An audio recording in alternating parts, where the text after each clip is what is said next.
हाय। हमारे बहुत सारे व्यूअर्स जो प्रेगनेंसी के लिए ट्राई कर रहे हैं, उन्हें ये जरूरी है जानना कि आखिर ये प्रेगनेंसी होती कैसे है और पीरियड के कितने दिन बाद प्रेगनेंसी एस्टैब्लिश होती है। आज की इस वीडियो में हम बात करेंगे पीरियड के कितने दिन बाद प्रेगनेंसी आती है। सबसे पहले समझना जरूरी है कि जो पीरियड होता है, पीरियड की जो लेंथ है हर फीमेल में अलग होती है। किसी में हो सकती है 28 दिन, किसी में हो सकती है 30 दिन। और हम बात कर रहे हैं पीरियड की ब्लीडिंग के पहले दिन से गिनने को। तो अगर आपको ब्लीडिंग आज हुई है तो उसको डे 1 मानते हुए यहां से जब हम गिनेंगे, अगला पीरियड जब आता है जो आपका दोबारा डे 1 है, तो ये जो साइकिल लेंथ है ये 28 दिन का है। तो इन दोनों दिन के बीच में माना गया। अब पीरियड मोस्टली लोगों को होते हैं 2 से 3 दिन के लिए, 3 से 4 दिन के लिए। तो पीरियड जब आने शुरू होते हैं उसमें जो चेंज होता है शरीर में वो होता है बच्चादानी की परत जो है वो झड़ जाती है और ब्लीडिंग की फॉर्म में शेड हो जाती है। और अब इसके बाद एक नई परत बनती है जिसके ऊपर प्रेगनेंसी एस्टैब्लिश हो सकती है, प्रेगनेंसी ठहर सकती है। पर परत बनने के साथ साथ जरूरी होता है कि अंडादानी में अंडा ठीक तरीके से बने। अंडा ठीक बनता है तभी ये परत अच्छी बनती है। तो अगर हम बात करते हैं ब्लीडिंग के बारे में, तो पीरियड के पहले दिन से लेके मान लीजिए 5वें दिन तक आपकी ब्लीडिंग क्लियर हो गई है। इसके बाद 28 दिन की साइकिल में करीब माइनस करें तो 14वें दिन अंडा पूरा बन के तैयार होता है और शरीर में रिलीज होता है। तो अंडादानी में शुरुआती दिनों में एक छोटा सा फॉलिकल होता है और यही समय के साथ जैसे जैसे दिन बीतते हैं बड़ा होता है।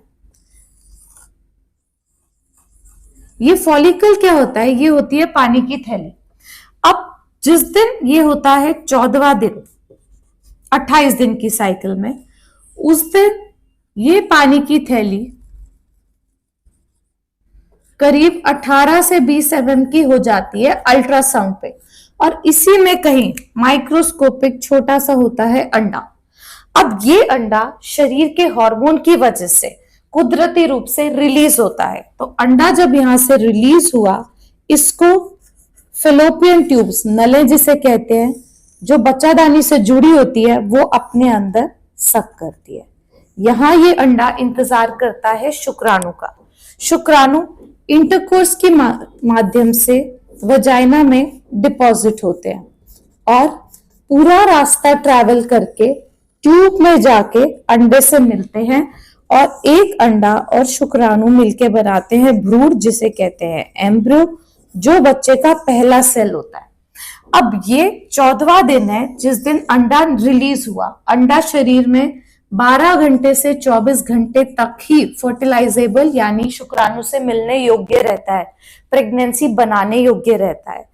तो जब ये फ्यूजन हो जाता है उसके बाद ये एम्ब्रियो, ये भ्रूण ट्यूब के अंदर ही 1 से 2 सेल में विभाजित होता है, 2 से 4 सेल में विभाजित होता है, 4 से 8 सेल में विभाजित होता है और उसके बाद बनाता है कॉम्पैक्शन स्टेज एम्ब्रियो और फिर ब्लास्टोसिस्ट।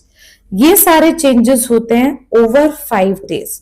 तो अगर हम 14वें दिन से गिनते हैं तो करीब 19वें दिन तक भ्रूण ग्रोथ हासिल कर रहा होता है ट्यूब के अंदर और फिर जाके ब्लास्टोसिस स्टेज पे ये अटैच होता है बच्चादानी की परत से, जो ये नई लाइनिंग बनी है जिसकी वजह से आती है प्रेगनेंसी। तो अगर हम पीरियड के शुरुआती दिन से देखें तो प्रेगनेंसी एस्टैब्लिश होती है करीब 19वें दिन में, अगर 28 दिन का पीरियड का साइकिल है। और अगर यही पीरियड का साइकिल आपका 2-2 दिन बढ़ के होता है तो और इस पे 2 दिन जोड़ लीजिए। मोटे मोटे तौर पे 19वें से 22वें दिन के बीच में प्रेगनेंसी एस्टैब्लिश होती है। पर क्या आप इसको जान सकते हैं? नहीं। प्रेगनेंसी का जो हार्मोन है बीटा HCG, जो किट में पॉजिटिव आता है, वो धीरे धीरे अब बढ़ना शुरू होता है। पर किट में वो तभी दिख पाता है जब उसकी कुछ एक वैल्यू हो। तो प्रेगनेंसी टेस्ट करीब इस दिन से 11 दिन बाद, यानी आपकी पूरी साइकिल जब हो जाती है और आप अपना पीरियड मिस करते हैं, तब करके देखें तो आपको पता चलेगा कि इस महीने आप प्रेग्नेंट हुए हैं या नहीं। अगर आपके और कोई सवाल है और आप वो कारण जानना चाहते हैं जिनकी वजह से आप प्रेग्नेंट नहीं हो पा रहे हैं, तो हमारी राइट साइड की वीडियो को देखें। और अगर आप अपना पीरियड मिस कर चुके हैं तो लेफ्ट वीडियो को वॉच करें देखने के लिए कि प्रेगनेंसी टेस्ट कैसे किया जाता है और इसकी क्या वैल्यू होनी चाहिए।